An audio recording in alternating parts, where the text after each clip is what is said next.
এক মন্ত্রী ধরা পড়লো, মহিলা, দেখছেন তো আপনারা, তার গায়ে ডিম ছুঁড়ে, পচা ডিম ছুঁড়ে মারছে। মানুষের খুব আক্রোশ এত বেশি, অনেকেই বলতেছে এটা মহিলা মানুষ, তার সাথে কি এরকম আচরণ করা ঠিক? এরকম কথা আসছে কিনা? আসলে আপনি মহিলা মানুষ, আপনার কি মন্ত্রী হওয়াটা ঠিক ছিল? কথা বলেন। আপনি মহিলা মানুষ, আপনার কি মন্ত্রী হওয়া ঠিক ছিল? আপনি মহিলা মানুষ, আপনার কি দুর্নীতি করা ঠিক ছিল? আপনি বালুর খাত, বালির নদী দখল করে সেটা অবৈধভাবে ভরাট করে বাংলাদেশে বন্যা হওয়ার সিস্টেম চালু করে দিয়েছেন, এই ব্যবস্থা কি করা ঠিক ছিল? আজকে অনেকেই বলতেছেন আদালতের ভিতরে হামলা, বলছেন এরকম কথা। এই সূচনাগুলো কারা করেছে? আপনাদের কুষ্টিয়ার কথা বলি। কুষ্টিয়াতে আমার দেশ পত্রিকার সম্পাদক মাহমুদুর রহমান, নাম শুনে থাকবেন। মাহমুদুর রহমান যখন তার বিরুদ্ধে একটা মামলা হলো, সেই মামলায় হাজিরা দিতে কুষ্টিয়া কোর্টে আসলো। আমি বলছি না এটা যারা করছে এটা ভালো কাজ, আবারও শুনে রাখুন, যারা করছে এটা কোনদিনকালেও ভালো কাজ নয়। একটা আসামির গায়ে পুলিশের বাইরে আর কেউ টাচ করা এটা কোনোভাবেই সমর্থনযোগ্য কাজ নয়। কিন্তু মাহমুদুর রহমান যখন কুষ্টিয়ার আদালতে হাজিরা দিতে এসেছিলেন, তখন তাকে মেরে রক্তাক্ত করে দেওয়া হয়েছিল। কথা বলেন ঠিক কিনা? বিসমিল্লাহির রহমানির রহিম। আলহামদুলিল্লাহি রাব্বিল আলামিন ওয়াল আকিবাতু লিল মুত্তাকিন ওয়াসসালাতু ওয়াসসালামু আলা আশরাফিল আমবিয়াই ওয়াল মুরসালিন ওয়া আলা আলিহি ওয়া আসহাবিহি আজমাইন। ফাউযু বিল্লাহি মিনাশ শাইতানির রাজীম। বিসমিল্লাহির রহমানির রহিম। فمن يعمل مثقال ذرة خيرا يره ومن يعمل مثقال ذرة شرا يره إلى آخر الآية। সালাতুল জুম্মাদের উদ্দেশ্যে আগত সম্মানিত মুসল্লিয়ানে কেরাম,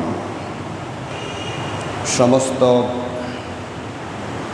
প্রশংসা জ্ঞাপন করছি সেই রব্বুল ইজ্জাত আল জালাল আলিশান দরবারে, যিনি আজকের এই পবিত্র জুমা দিবসে সালাতুল জুম্মাদের উদ্দেশ্যে রব্বুল আলামিনের প্রিয় ঘর, আমাদের সেজদার স্থান মসজিদে আসার এবং বসার সুযোগ নসিব করলেন। সবাই বলে আলহামদুলিল্লাহ। দরুদ আর সালাম বর্ষিত হোক বিশ্ব মানবতার মহান শিক্ষক, কিংবদন্তির মহানায়ক, আশরাফুল আম্বিয়া সাইয়্যিদুল মুরসালিন, বিশ্বনবী বিশ্বনেতা মুহাম্মদ রাসূলুল্লাহ সাল্লাল্লাহু আলাইহি ওয়াসাল্লামের শানে সমস্ত শুহাদায়ে কেরামের আত্মার সর্বোচ্চ মর্যাদা কামনা করছি। সবাই বলছি আল্লাহুম্মা আমিন। আল্লাহ রাব্বুল আলামিন যে ভূখণ্ডে আমাদের অধিবাসী করেছেন, আমাদেরকে পাঠিয়েছেন, পৃথিবীর অন্যান্য যে কোনো রাষ্ট্রের তুলনায় এই রাষ্ট্রের আলাদা একটা মর্যাদা রয়েছে। হাজার রকম সম্পদে ভরা, আল্লাহর অসংখ্য নিয়ামতে পরিপূর্ণ, অসংখ্য আউলিয়ার দেশ, অসংখ্য আল্লাহ রাব্বুল আলামিনের প্রিয় ব্যক্তিত্ব, প্রিয় বান্দাদের দেশ। এত কিছুর পরেও এই দেশটার মধ্যে সবসময় ইসলাম বিরোধীদের, ইবলিসের দোসরদের, কোরআন কারিমের বিরোধী শক্তিকে মাঝে মাঝেই মাথাছাড়া দিয়ে উঠতে আমরা দেখেছি। আল্লাহ রাব্বুল আলামিন যুগে যুগে তার বিশেষ বান্দাদের দিয়ে সেই শক্তিকে আবার পরাজিত করেছেন। আল্লাহ সুবহানাহু ওয়া তাআলা সবসময় যেন আমাদেরকে তার রহমতের চাদর দিয়ে, তার একান্ত রহমত আর করুণা দিয়ে আমাদেরকে যেন আমৃত্যু আস্বাদন করে রাখেন, সবাই আল্লাহর কাছে সেই সাহায্য কামনা করি, বলি আল্লাহুম্মা আমিন। কোরআনুল কারীম সূরা জিলজাল, কোন সূরা বলেন? জিলজাল। এই সূরার শেষ দুটি আয়াত আজকের আলোচনার বিষয়। এর সঙ্গে আসবে সমসাময়িক বিষয়।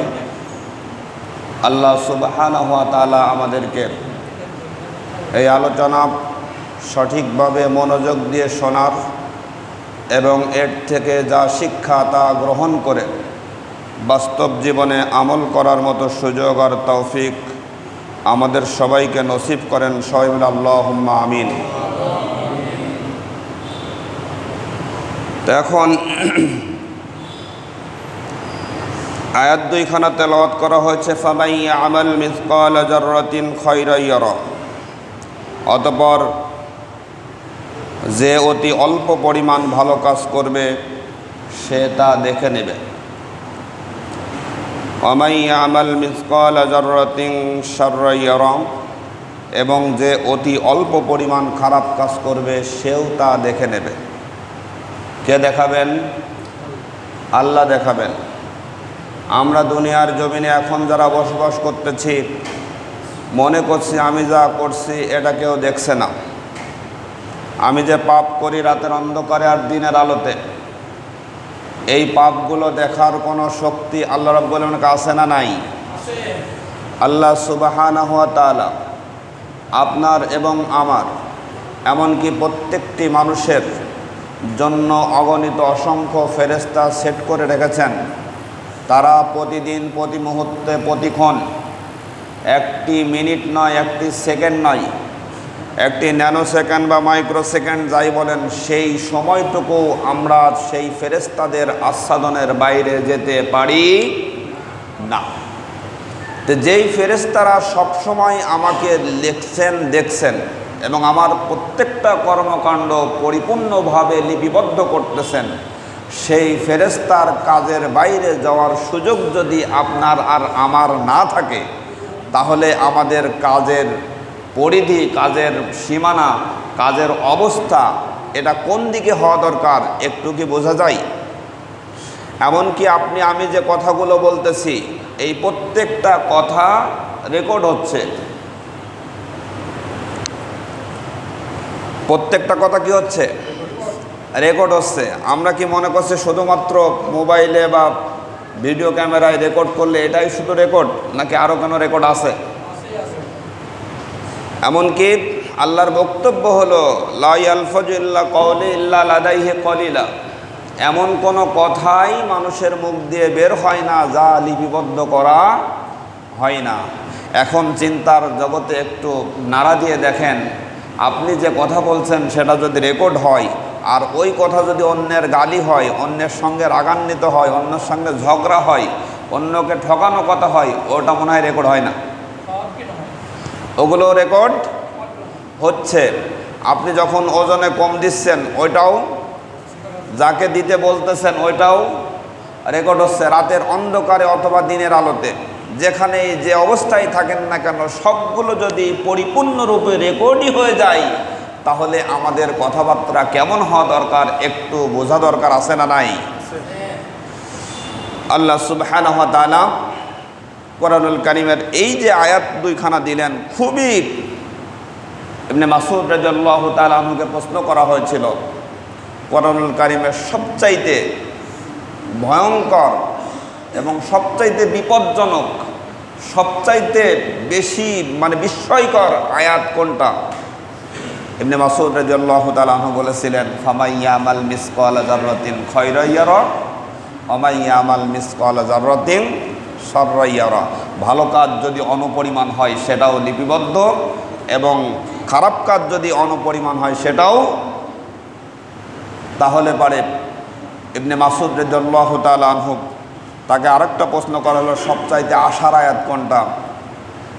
কোরআনুল কারীমে এটা তো বিপজ্জনক আয়াত গেল, আশার আয়াত কোনটা? বিপজ্জনক যেখানে থাকবে আশাও তো সেখানে থাকবে। সংসার সাগরে তরঙ্গের মেলা, আশা তার একমাত্র ভেলা। তে আশার আয়াতকে যখন বলা হলো তখন ইবনে মাসউদ রাদিয়াল্লাহু তাআলা আনহু বললেন, সেই আয়াতটি হচ্ছে লা তাকনাতু মির রাহমাতিল্লাহ, তোমরা আল্লাহর রহমত থেকে নিরাশ হইও না। আল্লাহর রহমত আছে বলেই আমরা বেঁচে আছি, নাইতে একটু বুকে হাত দিয়ে চিন্তা করে দেখি প্রতিদিন যে পরিমাণ খারাপ কথা আমার আপনার মুখ দিয়ে বের হয়, প্রতিদিন যত মানুষকে ঠকানোমূলক কথা আমার মুখ দিয়ে বের হয়, প্রতিদিন যত কথাগুলো অপ্রয়োজনে অকাজে বের হয়, এই কথাগুলো বলার পরে, এই পাপের কাজগুলো করার পরে আল্লাহর রহমত যদি না থাকতো আমরা কি দুনিয়ায় বসবাস করতে পারতাম? কথা বলেন, পারতাম? এই যে দেখেন পাপের পাল্লা কেমন এখন বর্তমান দেখা যাচ্ছে কিনা, বাংলাদেশের দিকে চেয়ে দেখেন পাপের পাল্লাগুলো দেখা যাচ্ছে কিনা। কলার পাতার উপর শুয়ে আছে সাবেক বিচারপতি, সাথে কয় লক্ষ টাকা বলেন বলেন? 70 লক্ষ টাকা সাথে করে নিয়ে উনি পালাচ্ছেন। এত পরিমাণ টাকা যার নগদ হাতের কাছে থাকে, সেই লোকটি আসলে কত টাকার মালিক বোঝা যায় না। আমাদের সাবেক বিতাড়িত প্রধানমন্ত্রী তিনি বললেন আমার বাড়ির কাজের লোক, তার টাকার পরিমাণ কত? 400 কোটি টাকা। আমরা কি গরিব মানুষ তাহলে? কথা বলেন, আমরা কি গরিব?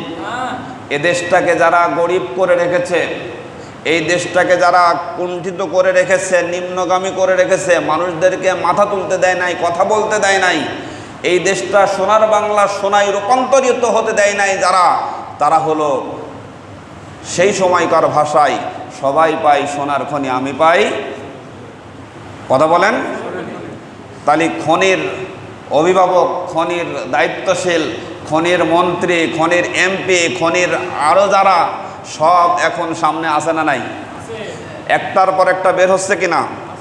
যেগুলো মনে করছি আমরা আল্লাহর কাছে রেকর্ড হয় না, সেই রেকর্ডগুলো দুনিয়াতে যা রেকর্ড হয়েছে সেইগুলো সামনে আসলেই দাড়ি গোপ শেষে যদি রাতের অন্ধকারে লুঙ্গি পরে পালাতে হয়, তাহলে আপনি আমি আল্লাহর আদালতে এত বড় এত বেশি পাপ করেছি, এই সবগুলো পাপ নিয়ে, এত অন্যায় নিয়ে, এত জুলুম নিয়ে, এত ইবাদতের বৈরিতা নিয়ে, ইসলাম বিদ্বেষী পরিবেশ নিয়ে, কি নিয়ে সেদিন কঠিন ময়দানে মহাশরে আমি আপনি দাঁড়াবো? একটু কি চিন্তা হয়? কথা বলেন? এই মানুষ, যে মানুষকে রব্বুল আলামিন সৃষ্টি করেছেন তার ইবাদতের জন্য, সেই মানুষ আল্লাহর ইবাদত অবলীলায় ভুলে গেছে।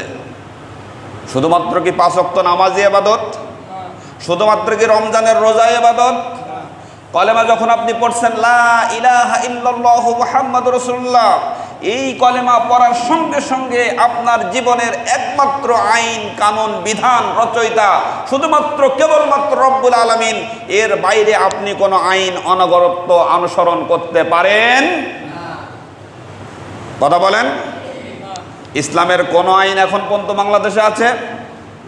চোরের শাস্তি হাত কাটা, এই আইনটা আল্লাহর। কার আইন বলেন? কিন্তু বাংলাদেশের সংবিধানে এখন পর্যন্ত কি চোরের শাস্তি হাত কাটা এটা সংযুক্ত হয়েছে?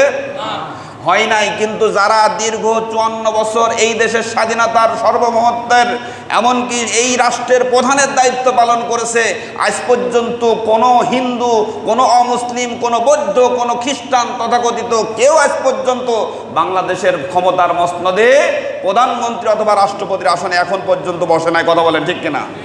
কিন্তু তারা এই কোরআনের আইন চোরের শাস্তি হাত কাটা এটা এখন পর্যন্ত সংবিধানে সন্নিবেশিত করতে পারেন। পক্ষান্তরে পরিষ্কার বোঝা যায় আসলে এরা চোরেরই দোসর। কারণ মুফতি আমির হামজা একদিন বলেছিল, বাংলাদেশে যদি চোরের শাস্তি হাত কাটা এইটা যদি সাংবিধানিকভাবে স্বীকৃত হয়, বাংলাদেশে হাতওয়ালা মানুষ খুঁজে পাওয়া কষ্টকর। কথা বোঝেন নাই? বুঝি হাতওয়ালা মানুষ খুঁজে পাওয়াই কষ্টকর। এক মন্ত্রী ধরা পড়লো, মহিলা, দেখছেন তো আপনারা, তার গায়ে ডিম ছুঁড়ে, পচা ডিম ছুঁড়ে মারছে। মানুষের খুব আক্রোশ এত বেশি, অনেকেই বলতেছে এটা মহিলা মানুষ, তার সাথে কি এরকম আচরণ করা ঠিক? এরকম কথা আসছে কিনা? আসলে আপনি মহিলা মানুষ, আপনার কি মন্ত্রী হওয়াটা ঠিক ছিল?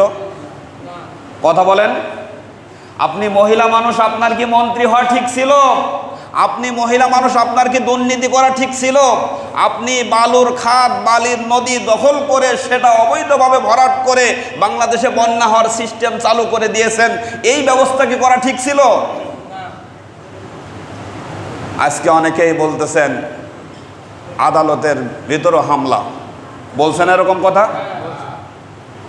এই সূচনাগুলো কারা করেছে? আপনাদের কুষ্টিয়ার কথা বলি। কুষ্টিয়াতে আমার দেশ পত্রিকার সম্পাদক মাহমুদুর রহমান, নাম শুনে থাকবেন। মাহমুদুর রহমান যখন তার বিরুদ্ধে একটা মামলা হলো, সেই মামলায় হাজিরা দিতে কুষ্টিয়া কোর্টে আসলো।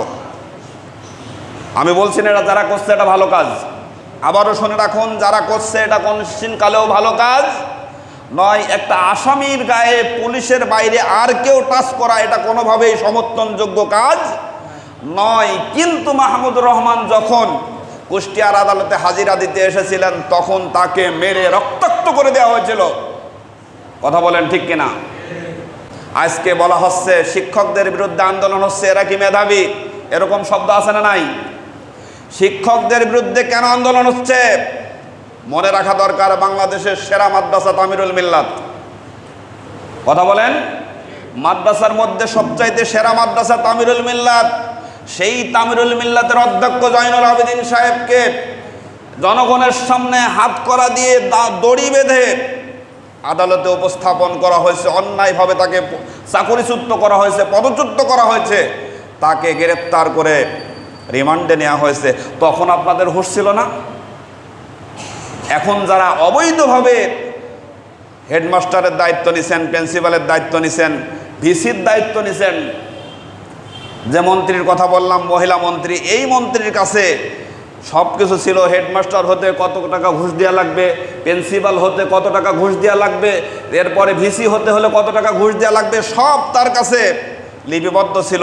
তখন ওই মহিলার হুঁশ ছিল না যে আমি মহিলা মানুষ, এত দুর্নীতি করব না।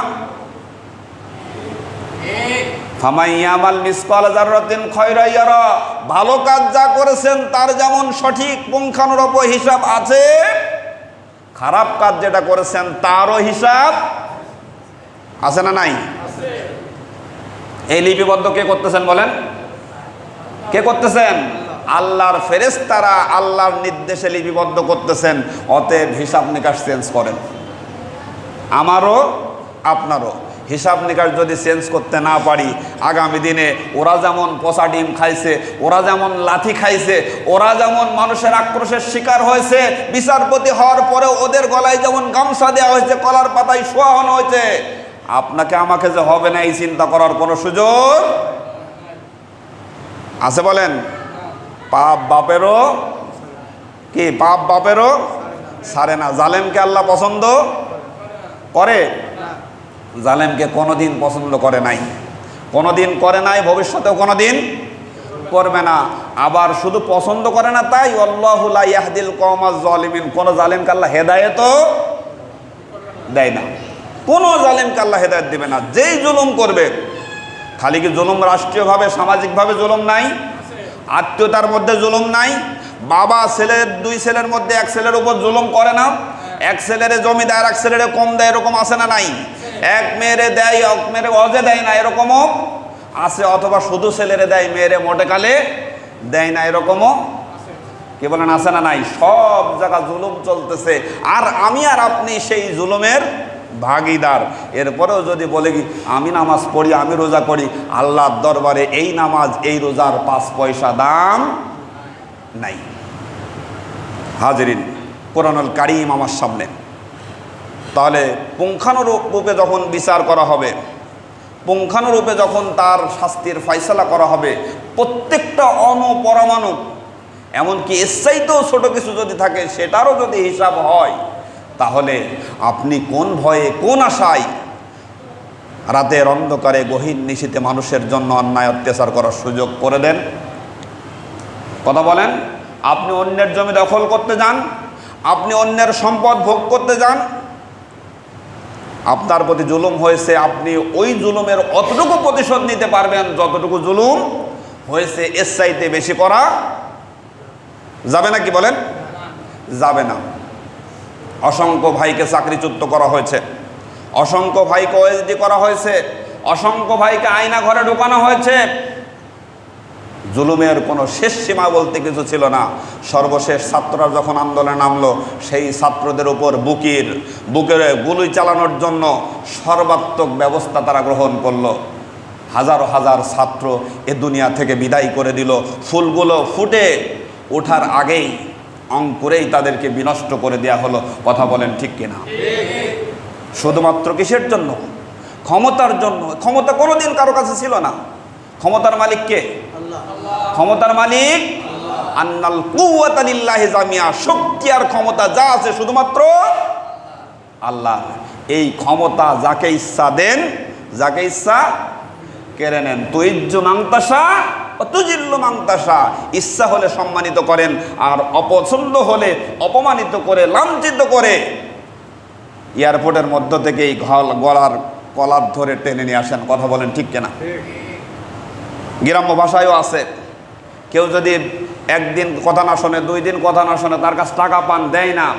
শেষ পর্যন্ত অনেক সময় বলে, এরপরেও যদি না দাও প্রয়োজনে গলায় গামছা দেওয়া হবে। গলায় গামছাটা খুব আনন্দের নাকি? খুব সম্মানের। কথা বলেন। গলায় গামছা এখন কাদের গলায় পড়তেছে। এই পথে যদি আপনি আমি পা বাড়াই, আমার আপনার গলায় যে গামছা পড়বে না তার কোনো গ্যারান্টি কি আছে?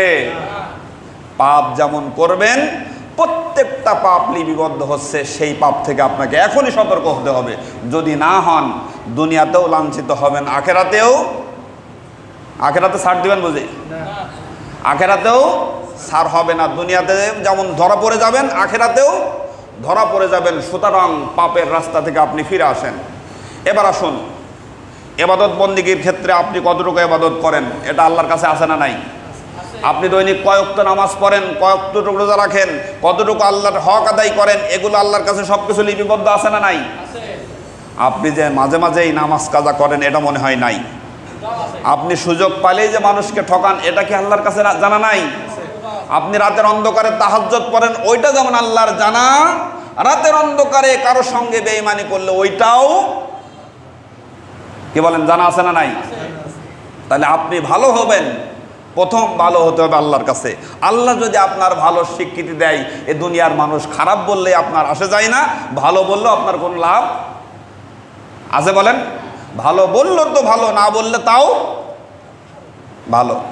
রসুল সাল্লাল্লাহু আলাইহি ওয়াসাল্লাম যখন দাওয়াত দিলেন, সবাই কি ভালো বলেছিল রসুলকে? কথা বলেন, সবাই কি ভালো বলেছিল? কিছু মানুষ ইসলাম কবুল করেছিল, আর কিছু মানুষ রসুল সাল্লাল্লাহু আলাইহি ওয়াসাল্লামের দিকে পাথর দিয়ে আঘাত করেছিল। কথা বলেন ঠিক কিনা? তাব্বাত ইয়াদা আবি লাহাবি ওয়া তাব, এই আয়াত তো এমনি নাজিল হয় নাই। বিশ্বনবীর রাস্তায় কাটা বিছিয়ে দিত, বিশ্বনবীকে পাথর দিয়ে আক্রমণ করত, বিশ্বনবীর গা থেকে রক্ত ঝরিয়েছে, বিশ্বনবীকে অপমানিত, লাঞ্ছিত, বঞ্চিত করার সব আয়োজন সম্পন্ন করেছে। সর্বশেষ বিশ্বনবীকে তার প্রিয় মাতৃভূমি, জন্মভূমি মক্কা থেকে বিতাড়িত করে মদিনায় হিজরত করতেও বাধ্য করেছে। কথা বলেন, করেছে কিনা? আল্লাহ রাব্বুল আলামিন বিশ্বনবী মুহাম্মদ রাসূলুল্লাহ সাল্লাল্লাহু আলাইহি ওয়াসাল্লামকে এই মদিনায় পাঠানোর পরেই তারা মনে করেছিল মদিনায় যেয়ে রসুলের কোনো সঙ্গী থাকবে না, সাথী থাকবে না, রসুলের কোনো আবাসভূমি থাকবে না, কিছু থাকবে না, সেখানে যাই আস্তে আস্তে এমনিতেই নিঃশেষ হয়ে যাবে। কিন্তু বিশ্বাস করুন, মদিনায় যাওয়ার পরে রসুল সাল্লাল্লাহু আলাইহি ওয়াসাল্লাম আল্লাহ রাব্বুল আলামিনের পক্ষ থেকে এমন এক শক্তি পেলেন, যেই শক্তির নাম আল্লাহ নিজেই কোরআনে ঘোষণা করলেন, সুলতানান নাসীরা, আমি আল্লাহর পক্ষ থেকে তোমার জন্য রাষ্ট্রীয় ক্ষমতার ব্যবস্থা করে দিলাম। সবাই বলি সুবহানাল্লাহ। আজকে রসুলের পথ, রসুলের মত, রসুলের স্টাইলে যদি আপনার জীবন না হয়, আপনি যতই ভালো কাজ করেন, যতই টুপি পরে থাকেন, যতই লোকে আপনার হুজুর বলুক, যতই আপনার হাজী সাহেব বলুক, যতই আপনার লোকে মুসল্লি বলুক, আসলে আল্লাহর কাছে কোনো গ্রহণযোগ্য হবে না। এই কোরআনুল কারীম নিচু থাকার জন্য আসে নাই, নিচু থাকার জন্য এসেছে। এই কোরআন দিয়ে সমাজ চলবে, এজন্য কোরআন এসেছে। লিউজহিরাহু আলাদ-দীনি কুল্লিহি ওয়ালাউ কারিহাল মুশরিকুন। এই কোরআনের সমাজ প্রতিষ্ঠা করতে হবে, এটাকে জাহের করতে হবে, এটাকে স্পষ্ট করতে হবে, এটাকে বিজয় করতে হবে। এই কাজ করতে গিয়ে কাফের, মুশরিক, বেঈমান, মুত্তাদেরা যতই অখুশি হোক, তাতে তোমার কিচ্ছু আসে যায় না, কারণ এই কাজটা হলো আল্লাহর। কার বলেন? আল্লাহর যুগে যুগে যারাই কোরআনের পক্ষে থেকেছে, কোরআনের পক্ষে ভূমিকা রেখেছে, কোরআনকে আলিঙ্গন করেছে, কোরআনের সমাজ রাষ্ট্র কায়েম করতে চেয়েছে, তাদেরকেই যুগে যুগে জেলের মধ্যে বন্দী হতে হয়েছে, তাদেরকেই যুগে যুগে ফাঁসির আসামি হতে হয়েছে, তাদেরকেই যুগে যুগে দেশ ছাড়া হতে হয়েছে, দেশান্তরী হতে হয়েছে। কথা বলুন ঠিক কিনা? আমাদের ইমাম আবু হানিফা রহমাতুল্লাহ আলাই তিনিও জেল খেটেছেন। কথা বলুন, খাটেন নাই? সাইয়েদ আবুল আলা মওদুদি, তাকেও তুলে নেওয়া হলো, এমনকি জেলের মধ্যে রাখা হলো। রাখার পরে তাকে বলা হলো যে আপনি যে পায়জামাটা পরেন, এই পায়জামাটাই কোনো ফিতা থাকা যাবে না, দড়ি থাকা যাবে না, কারণ রাতের অন্ধকারে আপনি যদি এই পায়জামার ফিতা দিয়ে আপনি যদি গলায় রশি নিয়ে অর্থাৎ ফাঁসি নিয়ে ফেলেন। তিনি তখন বলেছিলেন, আমি তো পায়জামার রশিতে ফাঁসি নিব না, তোমরা যদি আমাকে ফাঁসি দাও তাহলে আমি হব শহীদ, আর আমি যদি নিজের মতো করে যদি ফাঁসি নিয়ে মরে যাই তাহলে তো আমি আজীবন জাহান্নামে জ্বলবো। আমি তো জাহান্নাম থেকে বাঁচার জন্য এই রাস্তায় পা দিয়েছি। সবাই বলে সুবহানাল্লাহ। জাহান্নামে যাওয়ার জন্য তো এই কোরআনুল কারীমের ব্যাখ্যা লেখা শুরু করে নাই। সাইয়েদ কুতুব শহীদ যখন কোরআনুল কারীমের ব্যাখ্যা লিখলেন, তার বিরুদ্ধেও কিছু মানুষ উঠে পড়ে লাগলো।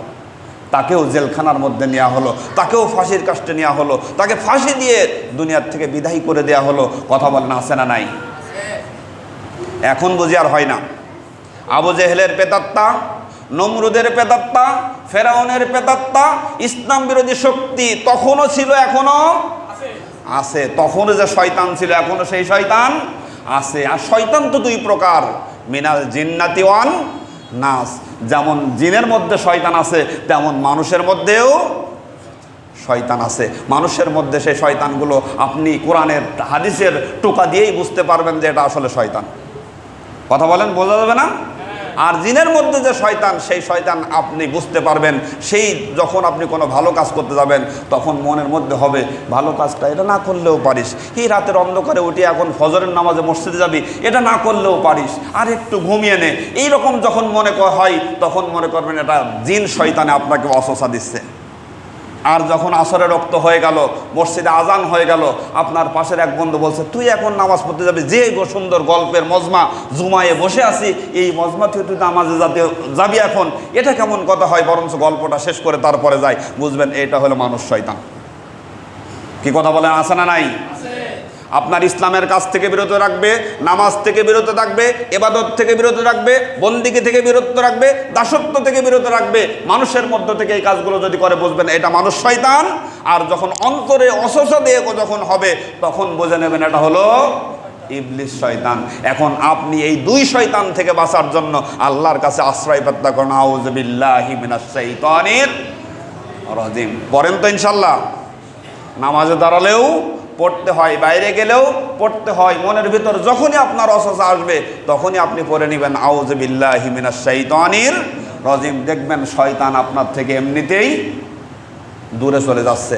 আসুন, আল্লাহ রাব্বুল আলামিন প্রত্যেকটা ভালো কাজের যেমন বদলা দিবেন, খারাপ কাজেরও বদলা দিবেন। আমরা যেন খারাপ কাজের বদলা নিয়ে জাহান্নামে না যাই, ভালো কাজ করে যেন আমরা জান্নাতে যেতে পারি, সেই ব্যবস্থা যেন আল্লাহ আমাদের সবাইকে করে দেন। সাহেবরা আল্লাহুম্মা আমিন। সর্বশেষ কথা হলো, বন্যা দুর্গত মানুষগুলো আজকে অসহায় হয়ে দাঁড়িয়েছে। বন্যার পানি যখন কমতে শুরু করেছে তখন তাদের ভয়াবহ চিত্র ফুটে উঠছে। এখন সাপের কামড়ের রোগের সংখ্যা বাড়ছে, আছে না নাই? পানি চলে যাওয়ার কারণে তাদের রাস্তাঘাটগুলো সবই এখন এলোমেলো। তাদের বাড়িতে এখন পর্যন্ত পানি, বাড়ির মধ্যে কোনো আসবাবপত্র আর স্বাভাবিক নাই, আছে নাকি বলেন? এই মানুষগুলোর জন্য আপনি যদি ন্যূনতম একটু সহানুভূতির হাত বাড়িয়ে দেন, এতে খুশি হবেন কে বলুন? ব্যথিত মানুষ গিয়েছিল তবে তারে সেবা করলে তুমি আজ পাইতে আমার কাছে, আছে না? একটা কবিতা ছিল আমাদের সময়, এখন তো সব ভালো ভালো কবিতাগুলো দুনিয়া থেকে বিদায় নিছে। কথা বলেন, আছে না নাই? এখন সব কুমা কবিতা, ইসলাম বিরোধী কবিতা, এরপরে নাস্তিক্যবাদী কবিতা সব আমাদের বইয়ের মধ্যে ঢোকানো হয়েছে। দোয়া করেন, বর্তমান শিক্ষা ব্যবস্থা চেঞ্জ হতে যাচ্ছে। অবশ্যই খুব দ্রুত এই পুরাতন শিক্ষানীতি বাদ দিয়ে নতুন একটা শিক্ষানীতি আসবে, যেখানে ধর্মীয় মূল্যবোধ থাকবে, যেখানে ইসলাম থাকবে, যেখানে মানুষের মনুষ্যত্ববোধ প্রতিষ্ঠিত করা যাবে।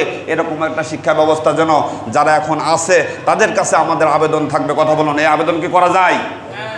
কথা বলেন, করা যায়? তাহলে ইসলামের পক্ষে শক্তি তৈরি করতে হলে প্রথম তার শিক্ষা ব্যবস্থায় আগে হাত দিতে হবে, কারণ ইকরা বিসমি রাব্বিকাল্লাযী খলাক, এই মানবিক মূল্যবোধ তো ওখান থেকে সৃষ্টি হবে।